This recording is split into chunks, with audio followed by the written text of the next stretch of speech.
Dear students, आज जो हमारा टॉपिक होगा पॉपुलेशन करैक्टरिस्टिक्स के अंदर जो नया करैक्टर है पॉपुलेशन का वो है life table.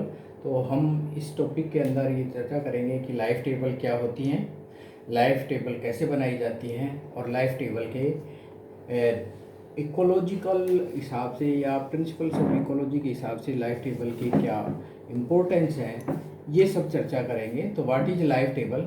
A life table is an age specific summary, यानी एज स्पेसिफिक विशेष एज की समरी है of the mortality rate operating on a cohort of individual. सबसे पहले तो हमें ये देखते हैं कि कोहार्ट क्या होता है। What do you mean by cohort? Cohort क्या है? कोहार्ट पॉपुलेशन का ही एक छोटा रूप है, यानी पॉपुलेशन ही है, ये ग्रुप ऑफ इंडिविजुअल्स है। लेकिन पॉपुलेशन और इस कोहार्ट में क्या हुआ है, ये भी ग्रुप है इंडिविजुअल्स का और ये पॉपुलेशन भी ग्रुप होती है। लेकिन कोहार्ट कब कहते हैं? जब उस ग्रुप में शामिल सभी इंडिविजुअल्स की बर्थ एक समान हो, यानी एक ऋतु में पैदा हुए हों, एक समय पर पैदा हुए हों, तो ऐसे जो इंडिविजुअल्स का जो ग्रुप है वो ग्रुप कहलाता है कोहार्ट। तो a life table is an age specific summary of mortality rate, यानी उनकी मृत्यु दर को ऑपरेटिंग करने वाले किसकी, कोहार्ट्स की को रिप्रेजेंट करने वाली एक टेबल है जिसके अंदर हम उस कोहार्ट्स के इंडिविजुअल्स की मोर्टेलिटी रेट को प्रदर्शित करते हैं।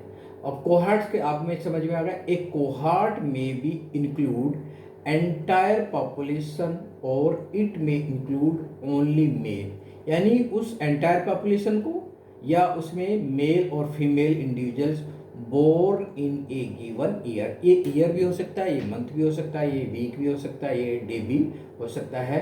तो उस हिसाब से हम उसको कोहार्ट कहते हैं। और कोहार्ट के mortality rate age specific summary है मोर्टेलिटी की, कौन? Life table. यानी मोर्टेलिटी रेट को अगर आप ध्यान में रखकर एक टेबल बनाई जाए तो उस टेबल को कहेंगे हम लाइफ टेबल, और ये किसके लिए होगी? कोहार्ट के लिए होगी। Raymond Pearl the first used life table in drosophila population obtained under laboratory condition, यानी ये साइंटिस्ट हैं रेमंड पर्ल जिन्होंने सबसे पहले ड्रोसोफिला की लेबोरेटरी कंडीशंस के अंदर लाइफ टेबल तैयार की थी। Life table, it is widely used by the life insurance company to determine the probability of survivorship for deciding the rate of premium।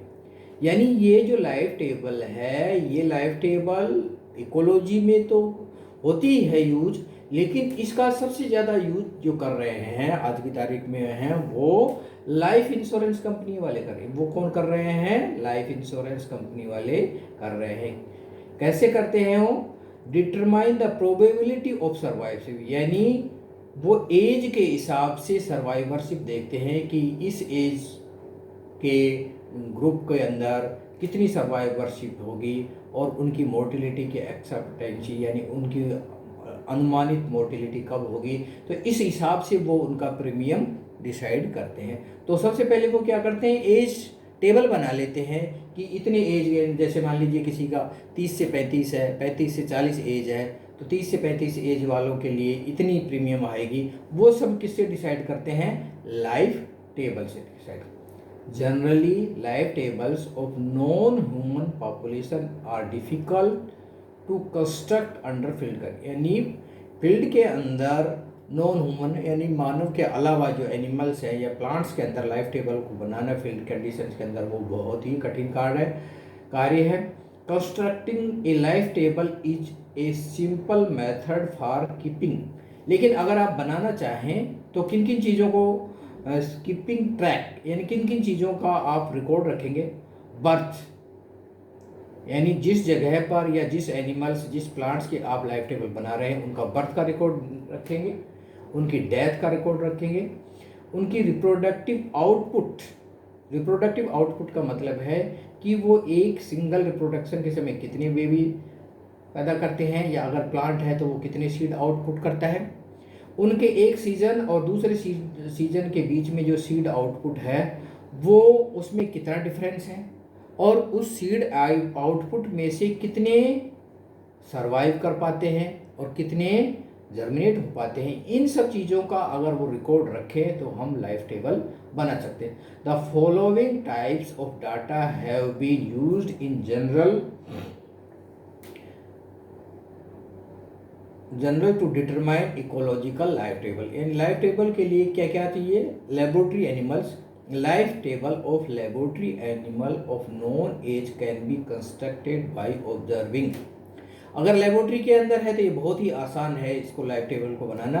As can be constructed by observing the number of individual dying at regular intervals till all individual die. यानी एक laboratory के अंदर animals को रखेंगे या plants को रखेंगे, फिर उनकी बर्थ रेट रखेंगे, फिर वो कब कब और कितनी एज के ऊपर वो डेथ होते हैं, और जब तक कि सारे नहीं मर जाएं तब तक हम उनका रिकॉर्ड रखेंगे और हम उनकी बर्थ, डेथ और सर्वाइवरशिप तीनों कैलकुलेट करके लाइफ टेबल बना सकते हैं। Survivorship directly observe.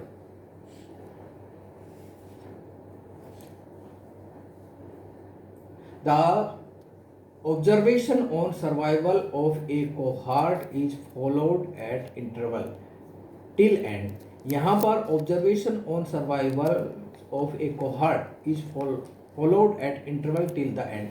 अगर मान लीजिए लेबोरेटरी के अंदर नहीं है और बाहर फील्ड कंडीशंस के अंदर आपको लाइफ टेबल किसी भी पॉपुलेशन की या किसी ऑर्गेनिज्म की या किसी स्पीशीज की लाइफ टेबल बनानी है, तो आप followed eight interval till the end, यानी उस कोहार्ट की अगर आप लाइफ टेबल बना रहे हैं तो रेगुलर इंटरवल यानी फोर्टनाइटली या मंथली आप डाटा कलेक्ट करेंगे। कितने डाटा थे, कितने नेक्स्ट विजिट के समय कितने डाटा आए, उनमें से कितने डेथ हो गई, ये सारे रिकॉर्ड, और जब तक कि सारे डाटा मर जाएं या एक ईयर पूरा नहीं हो जाए तब तक आप रेगुलर इंटरवल में फील्ड में विजिट करेंगे। तब आपको बर्थ रेट, डेथ रेट और सर्वाइवरशिप तीनों डाटा प्राप्त हो जाएंगे और हम लाइफ टेबल बना सकते हैं। Connell observe mortality on the barnacle Chthamalus stellatus at regular interval and construct life table. Age structure directly observed. This type data can be used to construct static life table, particularly for trees. अगर मान लीजिए आपके पास as structure है, आपने किसी plants की, animals की जो एज स्ट्रक्चर बनाई, एज पिरामिड्स बनाए या एज स्ट्रक्चर बनाए, तो उस एज स्ट्रक्चर के आधार पर आप क्या बना सकते हैं? लाइफ टेबल बनाते सकते हैं, स्टैटिक लाइफ टेबल बना सकते हैं। Particular for tree, birds, fishes और many more. The ecological information on age structure can be obtained by determining annular rings. यानी अगर आपको और कहीं से डाटा नहीं मिले तो आप क्या कर सकते हैं? Annular rings in the horn of sheep. आपकी एज का पता नहीं लग रहा है और आपको करंट पॉपुलेशन है उसकी एज का पता नहीं लग रहा है, तो आप क्या करेंगे? हॉर्न्स के ऊपर जो रिंग्स हैं उनको, या कॉर्निवोरस में जो टीथ है उनको, या अन्य किसी के अंदर जैसे पादपों के अंदर एनुअल रिंग्स होती हैं उनको आप, या फिश के ऊपर जो स्केल्स की एनुअल रिंग्स होती हैं, या पादपों में वार्षिक कलर होती हैं, इनको काउंट करके आप उनकी सबसे पहले बर्थ ज्ञात करेंगे, फिर उनका सर्वाइवरशिप ज्ञात करेंगे और फिर उनकी डेथ का एस्टिमेशन लगाएंगे और लाइफ टेबल बना लेंगे। Age at death, this type data can be used construct static life table. We assume that population size is constant over time. Birth rate, death rate of population at each age interval remain constant. यानी अगर कोई किसी constant population का आपने study कर रहे हैं तो वो प्रत्येक इंटरवल के बाद भी उसकी पॉपुलेशन वो कांस्टेंट रहेगी। Sinclair construct the life table of African buffalo. Sinclair एक साइंटिस्ट का नाम है, इन्होंने अफ्रीकन जो जंगली बफेलो है जिसका नाम जूलॉजिकल नाम है ये है साइनोसिरस कैफर है, भाई कलेक्टिव 584 स्कल की स्टडी की और 584 स्कल के ऊपर जो सींग थे, हॉर्न थे, उन हॉर्न की एनुअल रिंग्स या हॉर्न के ऊपर जो रिंग्स होती हैं उन रिंग्स को काउंट करके उनकी डेथ, उनकी एज पता की, और उस एज पता करने के बाद ये पता लगाया है कि उनकी औसत आयु या उनकी आयु कितनी रही है। इस तरह से उनका बर्थ पता किया, उनकी डेथ पता की और उनकी एज पता कर ली, और उससे लाइफ टेबल बना ली जाती है। The types of life tables, there are 3 types of life tables: horizontal life table, vertical and dynamic composite life table. Horizontal life table, it is a cohort life table. एक इसका दूसरा नाम क्या है? कोहॉर्ट लाइफ टेबल है। Cohort life table follows the survival and reproductive of all members of a cohort from birth to death। यानी उस cohort में बर्थ से लेकर डेथ तक जितने भी इंडिविजुअल्स हैं उनकी सर्वाइवलशिप और उनके रिप्रोडक्शन, यानी वो कितने समय बाद रिप्रोडक्शन करते हैं, कितने इंटरवल से रिप्रोडक्शन करते हैं, एक रिप्रोडक्शन के समय कितनी सीड आउटपुट करते हैं, और उन सीड आउटपुट की कितनी सर्वाइवरशिप है, इसका डाटा रख के हम कोहॉर्ट लाइफ टेबल बना सकते हैं। It is usually applicable to short life species, यानी जिन स्पीसीज की उम्र छोटी होती है उनके लिए ये